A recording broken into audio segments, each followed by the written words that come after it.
Hello everyone, my self Nilesh Thakur. और आज जो हमारा टॉपिक है उस टॉपिक का नाम है बैक्टीरियल ग्रोथ। आज जो हम टॉपिक देखेंगे वो देखेंगे बैक्टीरियल ग्रोथ के बारे में।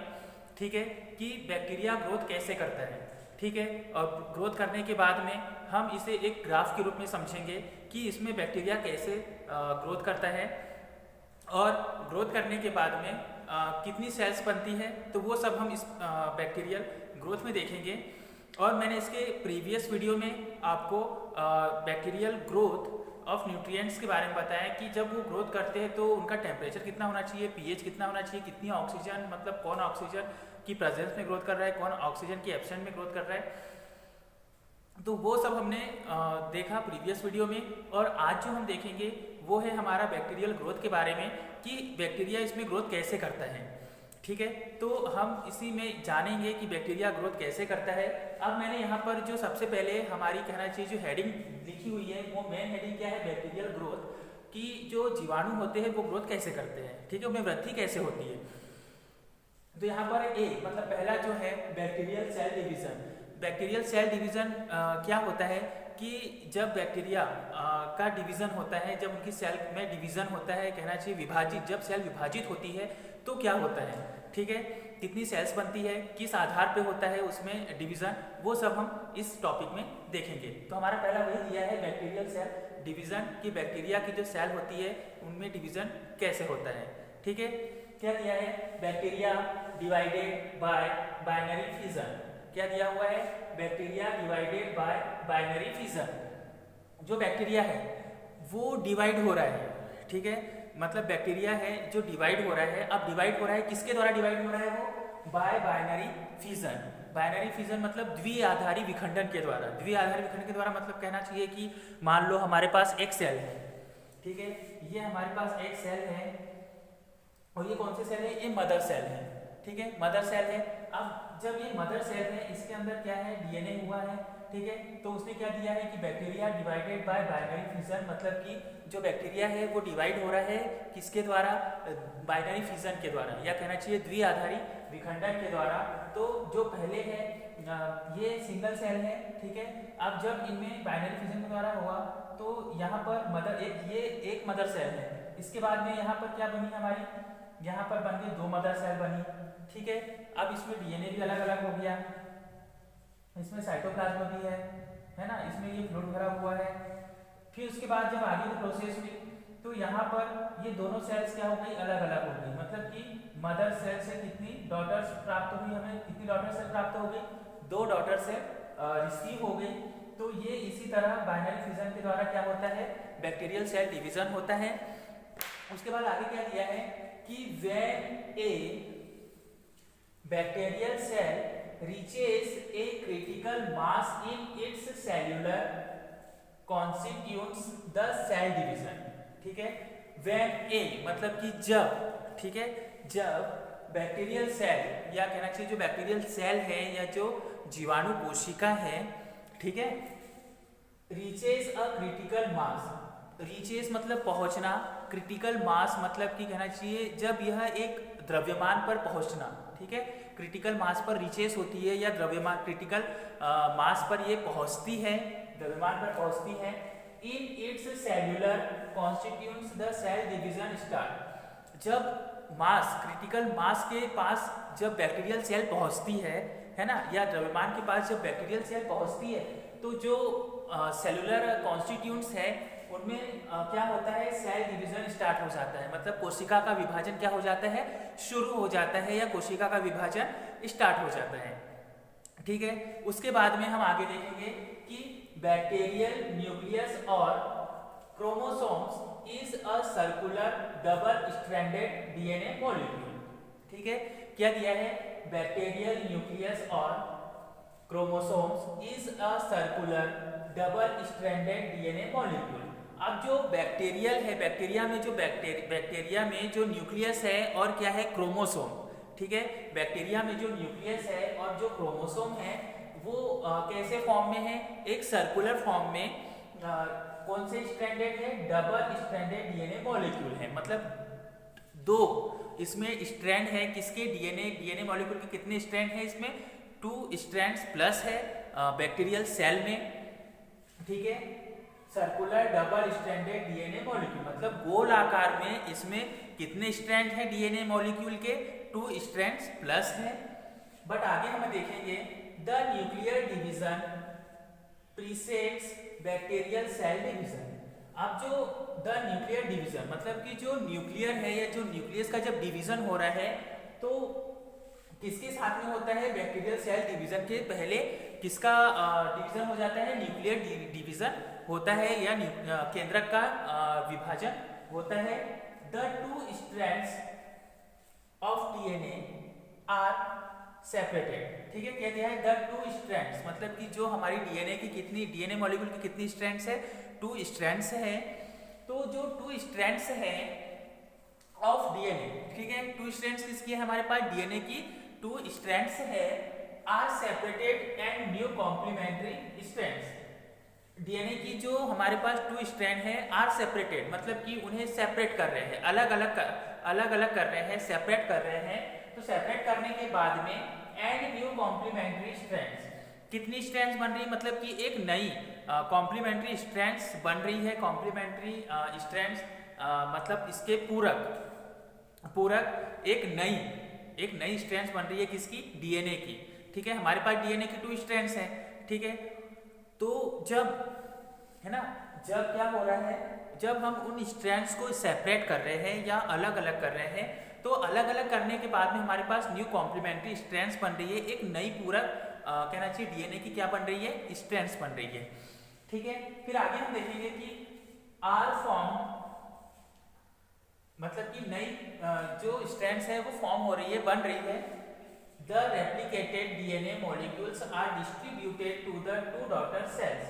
अब जो हमारे पास डीएनए है, डीएनए जो मॉलिक्यूल्स है वो डिस्ट्रीब्यूटेड है कहाँ पर, टू द 2 डॉटर सेल्स। जो बाइनरी फिजन के बाद में जब एक मदर सेल से द्विआधारी विखंडन हुआ, बाइनरी फिजन हुआ, तो उससे हमें कितनी डॉटर सेल प्राप्त हुई, 2 डॉटर सेल प्राप्त हुई। तो वही जो 2 डॉटर सेल्स होती है उन्हीं में ये डीएनए मॉलिक्यूल्स क्या होते हैं, डिस्ट्रीब्यूटेड होते हैं या कहना चाहिए स्थित होते हैं, ठीक है। जो डॉटर सेल्स हमें रिसीव हुई है किसके द्वारा, एक मदर सेल के द्वारा, तो वो उनके अंदर क्या मौजूद है, डीएनए मॉलिक्यूल्स मौजूद है, किसमें, 2 डॉटर सेल्स में, ठीक है। इतना आगे समझ में कि जो बैक्टीरियल सेल डिवीजन है वो डिवीजन किसके द्वारा होता है, इसमें बाइनरी फिजन के द्वारा होता है। फिर उसमें क्या किया है कि जब बैक्टीरियल सेल में द्रव्यमान क्रिटिकल मास पर पहुंचता है या द्रव्यमान पर पहुंचता है तो उनके सेल्यूलर कॉन्स्टिट्यूएंट्स में क्या होना स्टार्ट हो जाता है, सेल डिवीजन होना शुरू हो जाता है, स्टार्ट हो जाता है। और फिर जो बैक्टीरिया है, बैक्टीरिया में न्यूक्लियस और जो क्रोमोसोम है वो कैसे फॉर्म में है, एक सर्कुलर फॉर्म में है, और उसमें डीएनए मॉलिक्यूल की कितनी स्ट्रैंड्स हैं, डबल स्ट्रैंड्स होती है। फिर उसके बाद में जो न्यूक्लियर डिवीजन है वो किसके पहले हो जाता है, बैक्टीरियल सेल के पहले ही न्यूक्लियर डिवीजन हो जाता है। और जो इसमें 2 स्ट्रैंड्स होती है डीएनए की, उन्हें जब हम सेपरेट करते हैं, अलग अलग करते हैं, तो एक न्यू कॉम्प्लीमेंट्री स्ट्रैंड्स या नई पूरक स्ट्रैंड्स बनती है या फॉर्म होती है। और जो डीएनए मॉलिक्यूल्स हैं वो कहाँ पर स्थित होते हैं, डॉटर सेल्स, जो मदर, एक सिंगल मदर सेल के द्वारा जो हमें डॉटर सेल रिसीव हुई है उसमें, उनमें ये क्या पाए जाते हैं, डीएनए मॉलिक्यूल्स पाए जाते हैं, ठीक है। उसके बाद हम हमारा बी नंबर का देखेंगे। बी सेकंड क्या है हमारा, जनरेशन टाइम, ठीक है। जनरेशन टाइम हम अब आगे देखेंगे, ठीक है। अब हमारे पास में सेकंड जो दिया है हमारा वो है जनरेशन टाइम। अब ये जनरेशन टाइम क्या है, उत्पादन का समय है ना। अब भाई सपोज मान लो अभी अभी एक बच्चे ने जन्म लिया है, ठीक है, तो उसे ग्रोथ करने में, उसे बढ़ने में टाइम लगता है ना। उसी टाइम क्या है कि जैसे ही एक मदर सेल के द्वारा जब 2 डॉटर सेल बनी है तो उन्हें ग्रोथ करने के लिए, है ना, उन्हें बढ़ने के लिए उन्हें ग्रोथ करने के लिए या उन्हें बढ़ने के लिए भी समय लगेगा, है ना। तो उनका जनरेशन टाइम यही दिया है। बैक्टीरियल सेल का जब डिवीजन हुआ तो 2 डॉटर सेल हमें रिसीव हुई, अब उन्हें बढ़ने के लिए या उन्हें ग्रोथ करने के लिए टाइम तो लगेगा ही, है ना। तो हम वही देखेंगे इसमें जनरेशन टाइम में। The time required for a bacterium to give rise to 2 daughter cells under optimum condition is known as the generation time। क्या दिया है कि द टाइम रिक्वायर्ड मतलब कि एक समय आवश्यक होता है, ठीक है, किसके लिए? फॉर अ बैक्टीरियम, मतलब कि जो बैक्टीरियम है, जो बैक्टीरियम क्यों बोल रहे हैं, क्योंकि ये सिंगुलर है ना। जब हम बैक्टीरिया बोलते हैं तो कभी भी याद रखना कि अगर हमें सिंगल बैक्टीरिया का नाम लेना है, जैसे एक ही बैक्टीरिया है या सिंगुलर है, तो उसे हम बैक्टीरियम बोलते हैं, ठीक है। और अगर कभी भी बहुत सारे जब बैक्टीरिया रहते हैं तो हम उन्हें क्या बोलते हैं? सिर्फ बैक्टीरिया ही बोलते हैं। याद है आपको? ऐसा तो नहीं है कि हम उन्हें बैक्टीरियास बोलेंगे, मतलब उसमें एस लगा देते हैं, नहीं, उसमें कभी भी एस नहीं लगाना, ठीक है। ये प्लूरल होता है, मतलब एक बहुवचन में आता है। जब बहुत सारे रहते हैं तब हम उन्हें क्या बोलते हैं? बैक्टीरिया बोलते हैं। और जब वो सिंगुलर फॉर्म में है, मतलब कि सिर्फ सिंगल है, एक ही बैक्टीरिया है, तो उसे हम क्या बोलते हैं? बैक्टीरियम बोलते हैं, ठीक है। कभी भी बैक्टीरियास नहीं बोलना, है ना। बहुत सारे बैक्टीरिया है तो कुछ लोग सोचेंगे कि यार यहाँ तो एस लगा दो, मतलब कि बहुत सारे बैक्टीरिया है इसलिए बैक्टीरियास हो जाएगा, नहीं। अगर बहुत सारे बैक्टीरिया है तो उन्हें हम सिर्फ प्लूरल फॉर्म में क्या बोलते हैं? बैक्टीरिया बोलते हैं। और यदि सिर्फ एक सिंगल है तो हम उसे क्या बोलते हैं? बैक्टीरियम बोलते हैं, ठीक है। तो यहाँ पर यही है कि एक टाइम आवश्यक होता है, एक समय आवश्यक होता है, किसके लिए? फॉर अ बैक्टीरियम, मतलब कि एक बैक्टीरियम के लिए एक आवश्यक समय की आवश्यकता होती है। To give rise to daughter cell, मतलब कि कहना चाहिए कि हमें एक आवश्यक समय देना चाहिए, किसको? Give rise to daughter cell. भाई अब तुम्हारे पास 2 डॉटर सेल हमें रिसीव हुई है, जैसे बच्चे ने जन्म लिया है, तो बच्चे को कहना चाहिए कि ग्रोथ करने के लिए, बढ़ने के लिए एक आवश्यक टाइम की आवश्यकता है। भाई ऐसा नहीं है कि बच्चे ने जन्म लिया और वो सीधे बड़ा ही हो गया, ऐसा तो नहीं है ना। इसी तरह हम भी जब पहले छोटे थे, धीरे धीरे हमारे अंदर ग्रोथ हुई, है ना। तो उसी टाइप से है कि जब हमारे पास, जब हमें 2 डॉटर सेल रिसीव हुई है, तो उन डॉटर सेल को एक आवश्यक समय उनको देना चाहिए। क्यों देना चाहिए? कि वो क्या कर सके, एक कहना चाहिए अंडर ऑप्टिमम कंडीशन, मतलब एक स्थिति पर उनके अंदर क्या हो सके, एक ग्रोथ हो सके, भाई वो अपने लेवल पर बढ़ सके, है ना। 2 डॉटर सेल्स है तो उन्हें हमें टाइम देना होगा, हमें उन्हें समय देना होगा। अगर वो समय देंगे तो एक बैक्टीरियम को ग्रोथ करने के लिए टाइम तो लगेगा ही।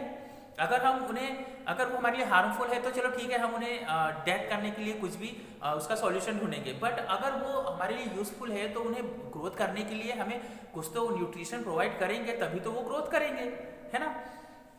Is known as the generation time, तो इसे ही हम किस टाइम के नाम से जानते हैं? जनरेशन टाइम के नाम से जानते हैं। आई होप कि आपको समझ में यहाँ तक आ गया होगा, है ना। और यदि आपको कोई भी डाउट रहता है तो आप पूछ लिया कीजिए, ठीक है। अब हम आगे देखेंगे। अब हम देखेंगे हमारा नेक्स्ट जो मतलब कहना चाहिए जो हमारी बी हमारा जनरेशन टाइम था।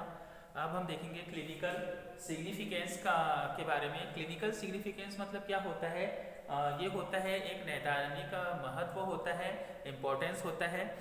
तो क्लिनिकल सिग्निफिकेंस में when generation time is about 20 minutes, ठीक है। When generation time is about 20 minutes, कि जब जनरेशन टाइम या कहना चाहिए उत्पादन का जो समय है, या है ना, उत्पादन का जो समय है वो कितना होता है? 20 मिनट्स होता है। जब जनरेशन टाइम कितना होता है? 20 मिनट्स होता है। तब bacteria take 18 to 24 hours to grow on culture media. जब जनरेशन टाइम हमारे पास कितना है? 20 मिनट्स है, तो जो बैक्टीरिया है, बैक्टीरिया को कल्चर मीडिया पर ग्रोथ करने के लिए, ठीक है, कल्चर मीडिया पर ग्रोथ करने के लिए, है ना। जब हमारे पास जनरेशन टाइम कितना है? 20 मिनट्स है, तो जो बैक्टीरिया है, तो बैक्टीरिया को कल्चर मीडिया पर ग्रोथ करने के लिए कितना टाइम लगेगा? 18 to 24 आवर्स लगता है, ठीक है। कल्चर मीडिया पर बैक्टीरिया को ग्रोथ करने के लिए कितना टाइम लगता है? 18 to 24 आवर्स लगते हैं, ठीक है। अगर हमारे पास जनरेशन टाइम कितना है? 20 मिनट्स है, तो ठीक है, अगर हमारे पास जनरेशन टाइम 20 मिनट्स है, तो जो बैक्टीरिया है ना, तो बैक्टीरिया कहाँ ग्रोथ करते हैं? कल्चर मीडिया पर ग्रोथ करते हैं। तो कल्चर मीडिया पर जब बैक्टीरिया ग्रोथ करेंगे तो उनको टाइम कितना लगेगा, कितना समय लगेगा? 18 से 24 आवर्स लगते हैं, ठीक है। उसके बाद हम आगे देखेंगे कि in contrast and tuberculosis take longer duration in weeks to grow as its generation time. क्या दिया है कि जो इन कॉन्ट्रेस्ट एंड ट्यूबरक्लोसिस, अब ये एम ट्यूबरक्लोसिस क्या है? ये एक टीबी है, ठीक है, एक टीबी एक डिसीज है तो इसमें जो बैक्टीरिया है ना, उनको कहना चाहिए लॉन्गर ड्यूरेशन, मतलब बहुत समय लगता है किसमें, to grow as its generation time. इनका जो जनरेशन टाइम होता है वो बहुत ही बड़ा होता है, लंबा होता है ना। इन वीक्स, वीक्स मतलब कहना चाहिए कि सप्ताह भी लग सकते हैं, कुछ सप्ताह भी लग सकते हैं किसको ग्रोथ करने में, ट्यूबरक्लोसिस को ग्रोथ करने में, एक डिसीज को ग्रोथ करने में कुछ सप्ताह, कुछ वीक्स कहना चाहिए, कुछ सप्ताह या लॉन्गर ड्यूरेशन मतलब बहुत समय लगता है। इनका जनरेशन टाइम बहुत ज़्यादा होता है किसको, इनको ग्रोथ करने के लिए, किसको, ट्यूबरक्लोसिस जो है उनको ग्रोथ करने के लिए बहुत ही ज़्यादा समय लगता है, बहुत लॉन्गर ड्यूरेशन होता है इनका टाइम। ठीक है, तो ये हुआ हमारा क्लिनिकल सिग्निफिकेंस। आपको मैं एक बार और बता दूं कि जो इनका कहना चाहिए जनरेशन टाइम जो होता है इनका, जब इनका जनरेशन टाइम जो है, उत्पादन का जो समय है, अगर वो 20 मिनट्स है तो बैक्टीरिया को कल्चर मीडिया पर ग्रोथ करने के लिए कितना टाइम लगेगा, 18 to 24 आवर्स लगेंगे, घंटे लगेंगे। उसके बाद में जो एम ट्यूबरक्लोसिस है तो उन्हें ग्रोथ करने के लिए जिनका जो जनरेशन टाइम होता है वो कितना होता है, बहुत ज़्यादा होता है। इन्हें कुछ सप्ताह भी लग सकते हैं या कुछ महीने भी लग सकते हैं। ठीक है, या तो लेकिन यहाँ पर उसने कह दिया है इन वीक्स, मतलब कुछ सप्ताह में इन्हें, मतलब कुछ सप्ताह लगते हैं, है ना। और कहना चाहिए कि ये ट्यूबरक्लोसिस है, लेकिन जो बैक्टीरिया है उन्हें ग्रोथ करने के लिए कल्चर मीडिया में कितना टाइम लगता है, 18 to 24 आवर्स लगता है। ठीक है, अब हम आगे देखेंगे जो है बैक्टीरियल काउंट। अब ये बैक्टीरियल काउंट क्या है, मतलब कि जीवाणुओं की क्या करना है, हमें काउंटिंग करना है या उनकी गिनती करना है। तो पहला हमारा क्या है, टोटल काउंट, मतलब कि इनकी कुल संख्या देखेंगे, इनकी कुल गिनती देखेंगे कितनी होती है। This indicates total number of bacteria.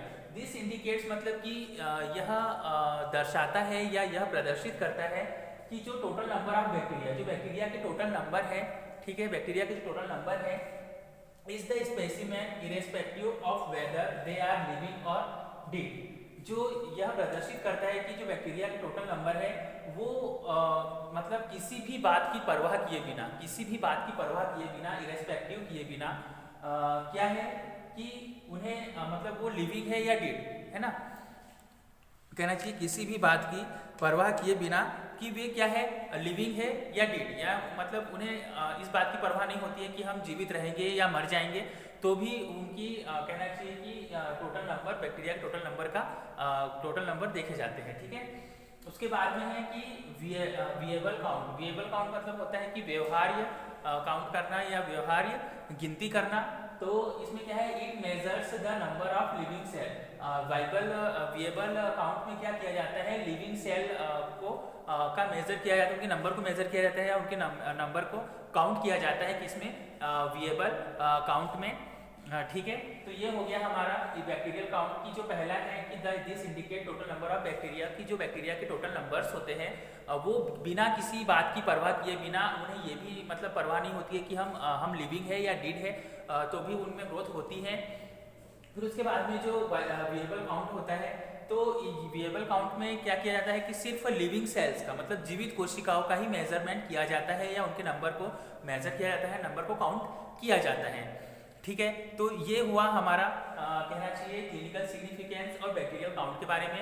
अब हम आगे देखेंगे बैक्टीरियल ग्रोथ कर्व के बारे में कि क्या होता है। ठीक है, तो अगर आपको इस वीडियो में कोई भी डाउट है तो आप मुझे ग्रुप में क्वेश्चन करके पूछ सकते हैं या मुझे आप कमेंट भी करके पूछ सकते हैं। और यदि आपको मेरा वीडियो पसंद आए तो आप मेरे चैनल को लाइक, शेयर और सब्सक्राइब जरूर कीजिए। Thank you for watching.